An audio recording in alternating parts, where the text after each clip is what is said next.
नतीजों और news flows भी बढ़ेंगे। बजट से पहले भी बहुत सारी खबरें आती हैं। इस आधार पर अगले हफ्ते के बाजार को निवेशक किस तरह से ट्रैक करें, कैसे उसमें रणनीति बनाएं? नमस्ते।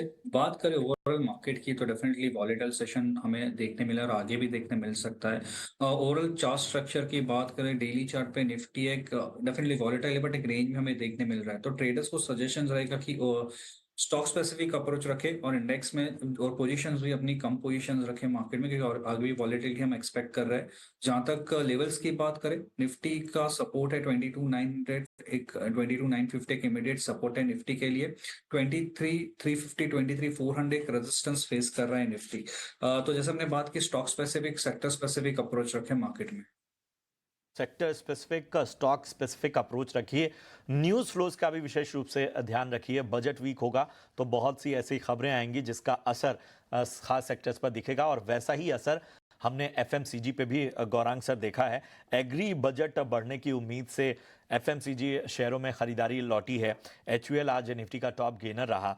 ब्रिटानिया हो, टाटा कंज्यूमर, आईटीसी, ये सभी आज मजबूती के साथ कारोबार करते नजर आए, खासतौर पे इस दबाव भरे बाजार में। ऐसे में अगले हफ्ते अगर हम खपत वाले क्षेत्र को और एक कह सकते हैं कि अपने पोर्टफोलियो में बेहतरी की उम्मीद से अगर लॉन्ग टर्म के नजरिए से रणनीति बनानी हो, तो फिर आपकी सलाह क्या होगी? धन्यवाद प्रशांत, आपका सभी को प्रणाम और शुभ दिन हमारे तरफ से। देखिए, मैंने हर बार ये कहा है और हमने मेरे ख्याल से पिछले हफ्ते या इस हफ्ते की शुरुआत में सोमवार को जब मैं जुड़ा था, प्रातःकाल का शो कर रहा था डिब्बी से, तो इस सोमवार को मेरे ख्याल से कुछ खबरें आई थी एजीआर ड्यूज को लेकर के। और सोमवार को वोडाफोन आइडिया का शेयर 10% गया था ऊपर। तो डिम्पी ने मुझसे मुझसे पूछा था कि क्या आप यहाँ पर खरीदारी की सोचेंगे? तो मैंने स्पष्ट रूप से कहा था कि सूत्र के आधार पर या फिर कुछ खबरों को लेकर के जो चर्चा बाजार में होती है, अनुमानित खबरें जो होते हैं प्रशांत, वहां पर मेरे ख्याल से उसको सत्य मान करके किसी प्रकार के सौदे आपको नहीं करना चाहिए।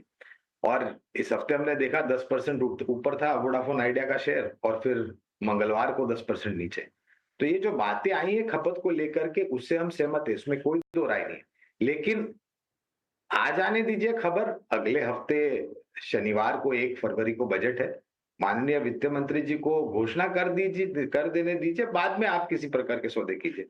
अनुमानित करेंगे तो शायद औंधे मुंह गिरने की पूरी पूरी संभावना है, अगर वो नीतियों में बदलाव नहीं हुआ। लेकिन जहां तक क्षेत्र का सवाल है, जो आपने मुझे प्रश्न पूछा एफएमसीजी क्षेत्र, तो मैं 2-3 बातें यहाँ पर बुनियादी तर्क के आधार पर कहना चाहूंगा। पहली बात तो दूसरी तिमाही की तुलना में जो भी हमने अब तक एफएमसीजी कंपनियों के नतीजे देखे हैं, वो सुधरते हुए नजर आए। दूसरी तरफ क्या बजट में खपत को लेकर के कुछ नीतियां बनने वाली है, तो ऐसा हमने भी सुना है। लेकिन जैसे मैंने कहा, आ जाने दीजिए बजट में, और बजट में शब्दों के बीच में जो शब्दावली होती है ना प्रशांत भाई, उसको समझना बहुत अनिवार्य होता है। तो अच्छा लगता है लागत खर्च को लेकर के, खर्च कम हुआ है, मार्जिन्स मुनाफे के सुधरते हुए नजर आए हैं। HUL, ITC, Tata consumer, Godrej consumer, Britannia, Nestle, Dabur, ये सब कंपनियां हैं हमारी खरीदारी की सूची में। और एक बात ये भी कहना चाहूंगा प्रशांत भाई कि अगले हफ्ते बजट तो है ही 1 फरवरी को, लेकिन उसके पहले महीने की एफएनओ की एक्सपायरी है।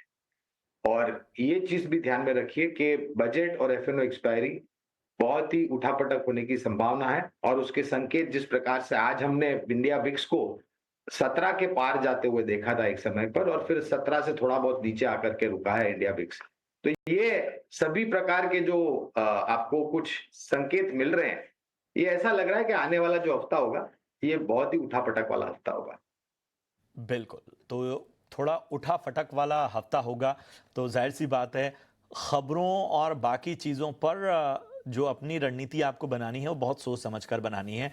ये अपने अनुभव के आधार पर गौरांग जी की राय इस मार्केट में।